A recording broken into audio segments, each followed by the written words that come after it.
Bom dia, boa tarde, boa noite pessoal, mais um vídeo do Virando as Páginas, de novo falando sobre temáticas da UERJ e desta vez, depois de ter falado com vocês sobre o meu amigo, o pintor, nós estamos trazendo O Menino do Pijama Listrado, do John Boyne, o islandês John Boyne.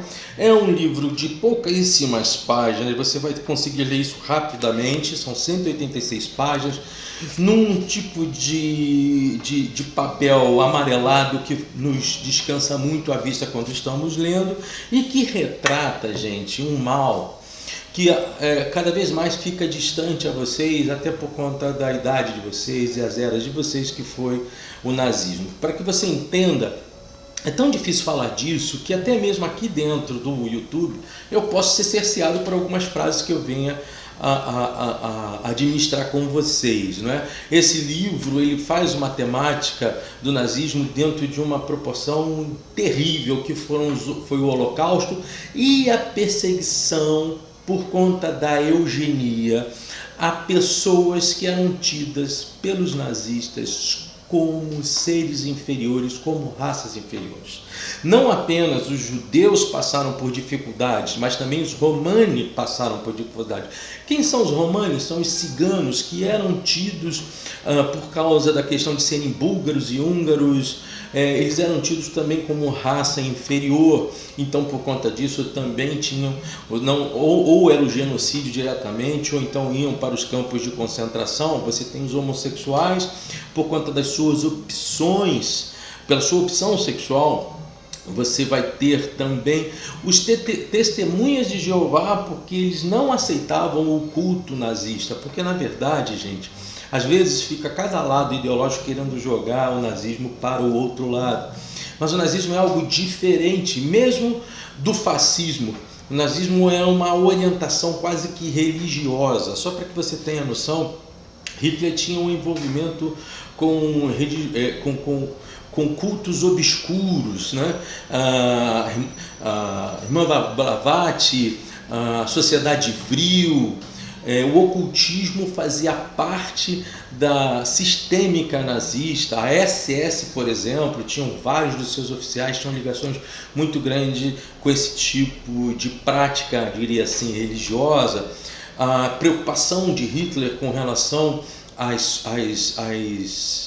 questão da arte, né? A questão a estética da arte, a influência do grande Wagner na sua obra The Ring de Nibelung, que é Anéis de Nibelungo. Então eles tinham uma visão muito pareada a esta perspectiva do Wagner e distorceram a filosofia do Friedrich Nietzsche. Então, a visão antissistêmica, o culto de deuses nórdicos, a supremacia racial faziam parte de todo esse processo. Não é à toa que no campo da educação você tem a arquitetura, a pintura, a medicina, ela toda era trabalhada, a educação física, toda ela trabalhada dentro desta doutrina e dentro desse processo meio que espiritualista que se tornou o nazismo. Então, as reuniões, quando tinham, ou pelo partido trabalhista, mas que na verdade o partido nazista alemão, o grupo nazista alemão, elas eram precedidas por um conhecedor muito grande da comunicação, que era o Goebbels, que era o general, ele era o comandante ligado a tudo aquilo que estava voltado à comunicação, e o termo que era utilizado para a época era propaganda. Exatamente, nós ainda usamos esse termo aqui no Brasil, mas em outros lugares esse termo ficou destacado para o lado, né? Então você tem hoje Universidade de Propaganda e Marketing, mas pelo amor de Deus, a propaganda que está sendo ensinada não tem nada a ver com aquilo que Goebbels tentou trabalhar. Mas sim, Goebbels trabalhou uma propaganda e um marketing de massa, uma estrutura de um discurso que era precedida de várias ações que estimulavam os povos dentro de uma dificuldade muito grande. Olha só que a Alemanha passou também, porque o Tratado de Versalhes botou muita coisa em cima da Alemanha e esqueceu de trabalhar o resto da Europa. Eu costumo dizer que a Primeira Guerra Mundial termina iniciando a Segunda, tá certo? Então, você tem essa tipificação de Hitler, onde Roma, Atenas, Grécia eram os modelos do Terceiro Reich, quer dizer, o Terceiro Reino, né? Eram os modelos da construção social e da idealização da sociedade ariana. E esse é um grande problema. Daí, nós estamos tratando com um personagem cujo nome é o Bruno. O Bruno vive na Alemanha do início da década de 40, uma Alemanha, uma Berlim, até infantilizada dentro do livro, uma Berlim distante daquilo que já estava acontecendo na Polônia, daquilo que estava sendo proposto futuramente para toda a Europa. E Bruno tem seus amigos, Bruno tem os seus coleguinhas, 3 amigos em especial, mas a mãe de Bruno traz um aviso para ele, que o seu pai, que era um comandante de alta escala, tinha sido nomeado para ocupar um cargo em um lugar que eles vão chamar Haja Vista. Haja Vista surge, essa cidade ela é tipificada apenas com o padrão daquelas cidades ou então daquelas estruturas que tinham por trás tudo aquilo que estava voltado aos campos de concentração. Então o pai dele vai ser um comandante de uma estrutura que tem lá dentro desse processo todo um campo de concentração.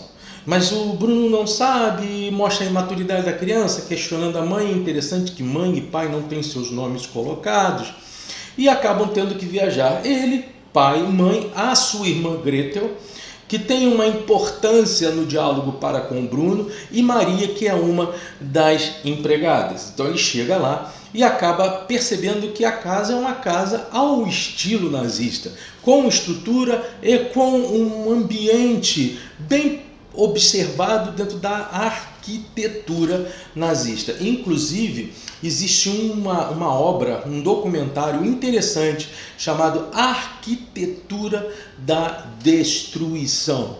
Isso mostra também toda esta alma estética político-nazista na construção do ser ariano e das formatações arquitetônicas que valiam a pena. Hitler, que tinha sido um pintor fracassado. Aliás, muitas coisas em Hitler vêm de um fracasso como filho, fracasso como soldado, fracasso como pintor, fracasso como pessoa. É o cara que estava preparado para assumir Berlim, assumindo a Alemanha, quando de uma dificuldade incrível que os alemães passavam com altas taxas de inflação. Só para que você tenha noção, o pão que você comprava de manhã, você não comprava com o mesmo valor 2 horas depois. Tá? Então eles viviam também dificuldades terríveis, e no meio de dificuldade surgem sempre essas grandes saídas e perigosas saídas que a nação acaba de alguma forma abraçando. Lá ele vai então enxergar toda uma natureza bem propícia à cultura nazista. Mas, como ele era um cara muito voltado às buscas, às expedições da criança de 9 anos, ele acaba achando, por meio da sua janela, do quarto onde ficou, uma janela suspensa, ele vê de longe um campanário cercado, com pessoas vestidas de pijamas listrados, e um campanário grande o bastante para ele achar que era uma fazenda. E é nesta fazenda que ele vai encontrar o amigo Shmuel, né? Na verdade é Samuel. Então ele vai encontrar esse menino. Samuel é aquele que é de Deus, né? E vai estar conversando com o garoto em meio às cercas. Mostra que nenhum dos dois sabem o que está acontecendo. Os dois são alemães, os dois vivem no mesmo país, os dois cresciam no mesmo país, eram da mesma geração. E aí, o Bruno, que está órfão das amizades de Berlim, elege Shmuel como o seu amigo. Neste ínterim também você tem outros personagens importantíssimos que fazem parte do enredo, como por exemplo Pavel, que era um judeu ligado lá ao campo de concentração, estava sendo também preso, mas que servia a família cortando cenouras e batatas. O Bruno vai descobrir que ele é um médico. A Gretel também, a irmã chata, mais velha, mas que vai para lá com as bonequinhas e com os livros de fantasia. A mãe, que apesar de entender que o país estava em guerra, não tinha a total noção para onde estava indo seu marido e o que ele ia fazer, e ela nem imaginava que esse era um exercício proposto dentro da cultura daquele governo de época. Você tem então o tenente Kotler, que é o auxiliar do nosso pai do Bruno, já que não se fala o nome dele em momento algum, e que é uma representação daquela juventude nazista, fardado, SS, com toda a sua pompa e circunstância, né? E tem o professor Liszt, que esse cara é muito importante, porque ele se relaciona com o livro A Menina que Roubava Livros. Liszt vai chegar para ensinar tanto a Bruno quanto a Greta o tipo de educação e da pedagogia nazista que questionava todo e qualquer livro de fantasia e romance, questionava as aventuras outrora cunhadas por outros autores, dando preferência a livros de crescimento ariano, de formação ariana e que propusessem o cidadão ideal moldado pela cabeça louca de Goebbels e de Hitler. Então, final do filme ele é profundamente doloroso. Quando o Bruno descobre que existem pessoas, aqui começa aí um pouquinho a minha conversa com vocês. Há uma pergunta que ele vai fazer ao seu pai na página 52, no diálogo que Bruno começa a ter com o pai, né? Ele diz o seguinte: não estou falando deles, diz Bruno, quero saber daquelas pessoas que eu vejo da minha janela. As que moram nas cabanas, lá longe, estão todas com as mesmas roupas, pai. Aquelas pessoas, disse o pai, acenando com a cabeça e sorrindo levemente. Aquelas pessoas, bem, na verdade, elas não são pessoas, Bruno. E é aqui que está a síntese da obra. A síntese da obra está aqui, com certeza está aqui. Como o Bruno consegue ver em Shimu um amigo e o seu pai não vê em Shimu nem a essência humana. Como toda essa formatação de narrativas construiu uma política tão devastadora, mas que nem por isso conseguiu submeter a influência. Então, quem é então o pai do Bruno? O pai do Bruno é aquele que representa a autoridade e a arrogância nazista. É a construção, a formatação e a complexidade do ser nazista, insensível por completo, em alguns momentos tendendo à psicopatia, à frieza de não perceber o mundo como ele é e se entregar a uma proposta totalmente deturpadora da realidade humana e das relações humanas. Um outro, a própria mãe do Bruno, o que ela pode significar para você? É o país que entende que tem uma guerra, que recebe a informação que essa guerra está sendo levantada por justiça em honra à Alemanha, mas que não sabe nem um pouco o que acontece por trás dos discursos, dos métodos e das imagens que o governo alemão trazia até eles. Gretel é aquela juventude alemã que foi a juventude nazista, que perdeu a sua inocência das bonecas, perdeu a sua inocência dos contos e foi por conta da pedagogia nazista representada no Dr. Liszt, foi sendo deformada num padrão terrivelmente existencial, onde os grandes valores da nação, na verdade nem da nação alemã, mas dos panteões do nazismo valiam muito mais a pena do que qualquer outra coisa. Você tem o Tenente Kober, como eu falei, é esta juventude, mas ele, olha que coisa bem sacada pelo John Boyne. O pai do Bruno e o Tenente Kober, eles têm um problema.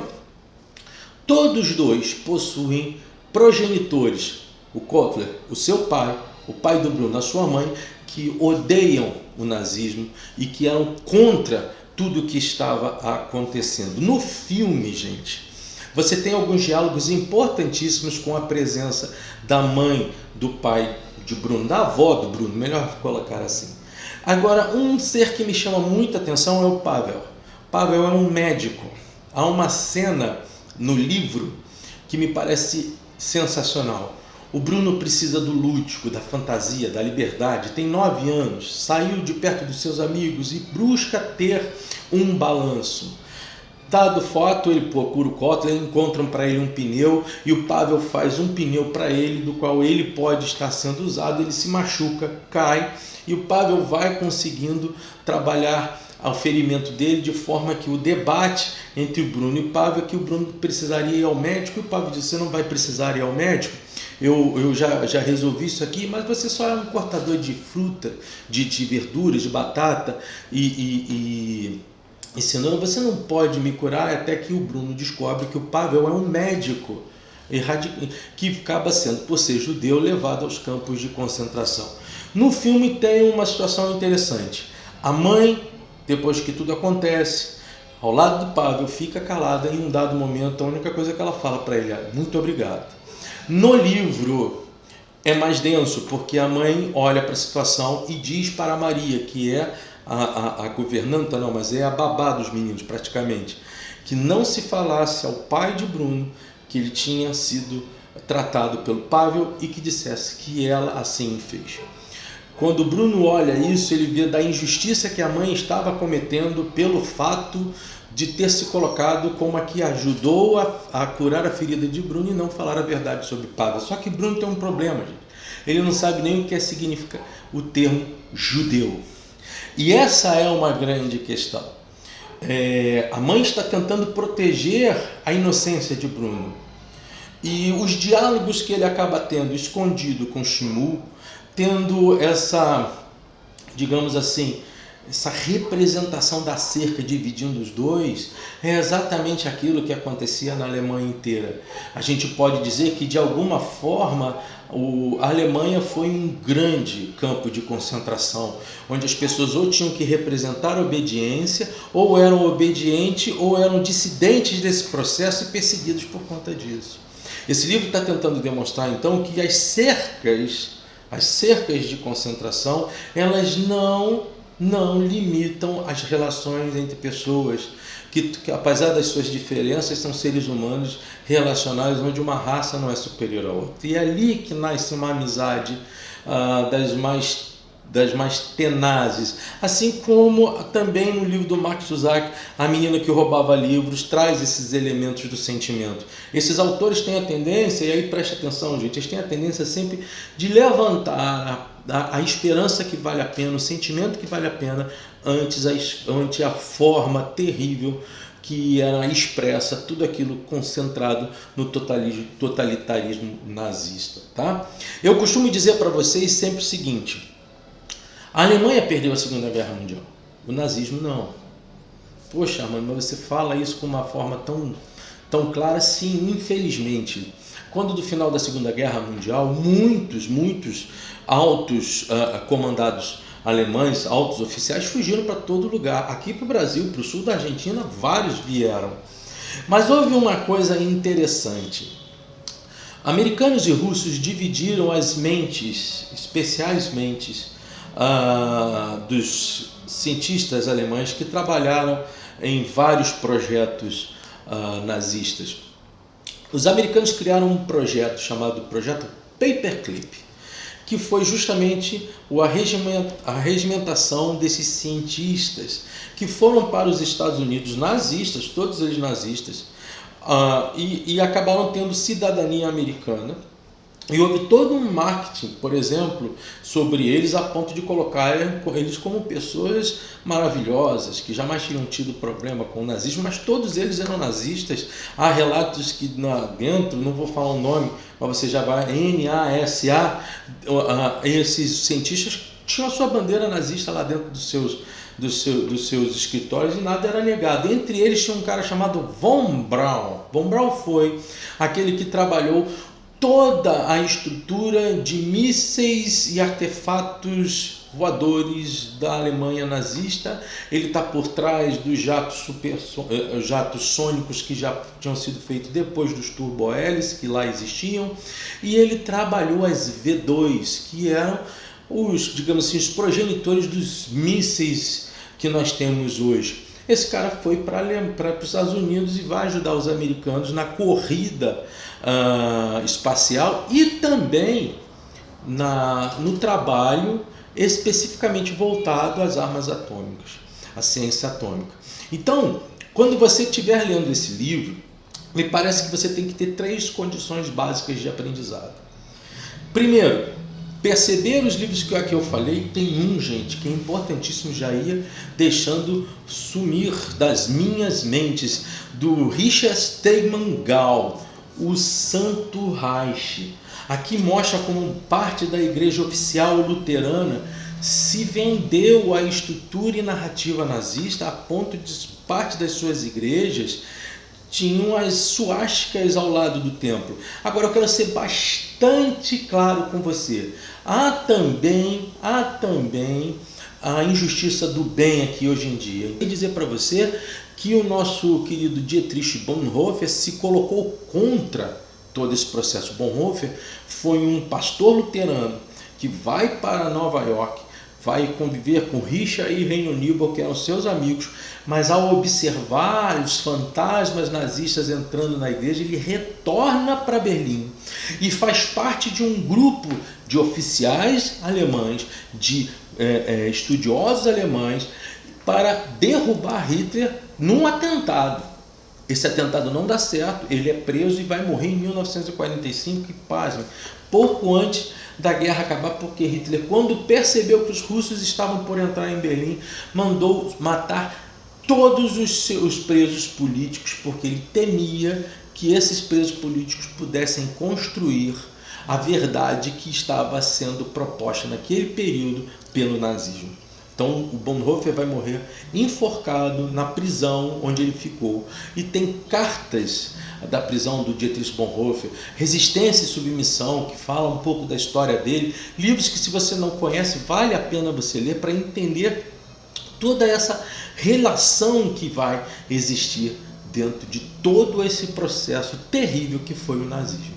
Então, o primeiro ponto, compreender basicamente a partir de outras obras o diálogo com essa que está aí. O segundo ponto, de igual modo, importantíssimo, saber dividir o livro em 2 ambientes.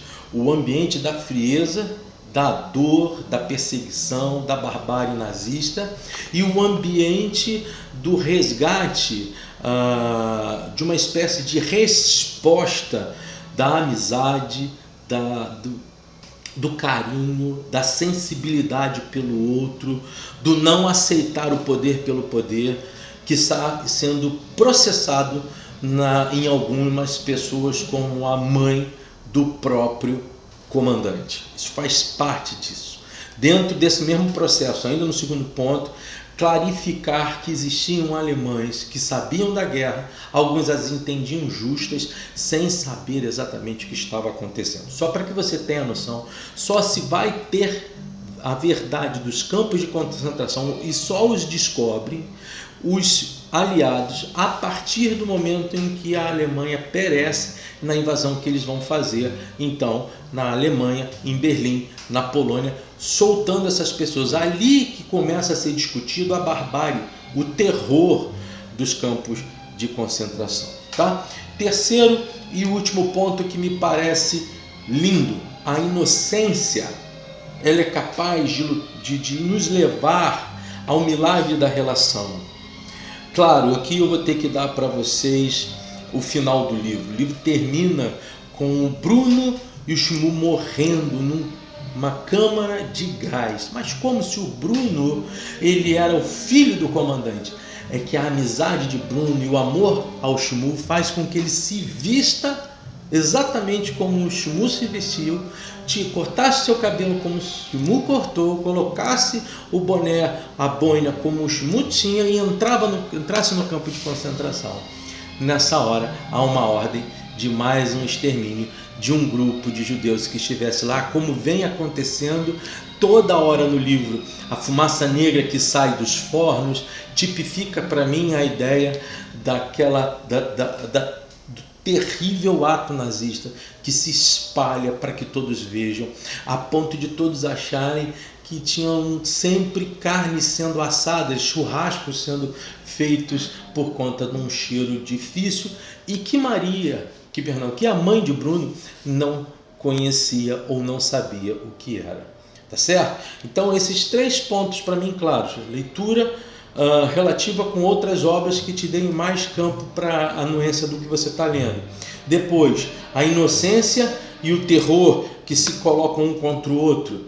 Terceiro, a inocência, sim, que transformada em amizade, faz com que você se torne tão próximo do outro que você é igual a ele, semelhante a ele, e que vai vivenciar os problemas que o outro vivencia e estar com ele até o final. Uma obra muito legal, rápida, bem leve mesmo, mas existem obras que vão te dar um caminho de maior amplitude do cenário da Segunda Guerra Mundial e principalmente do ambiente que aí é destacado, certo? Não deixem mesmo de olhar para isso, de olhar de novo essas questões todas da inocência.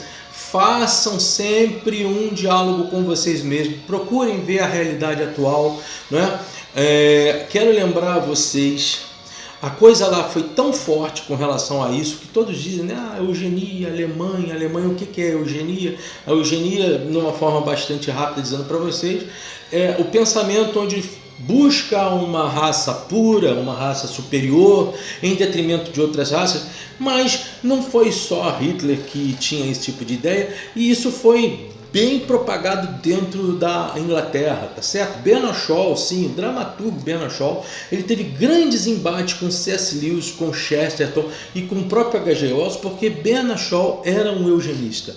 Poucos falam sobre isso, né? Eduardo VIII, que seria o herdeiro do Império Britânico, também era, e mais, teve relacionamentos muito ligados aos correligionários alemães, oficiais alemães, visitou Berlim, discutiu muito sobre esse assunto. Então isso não é uma coisa de um lugar só.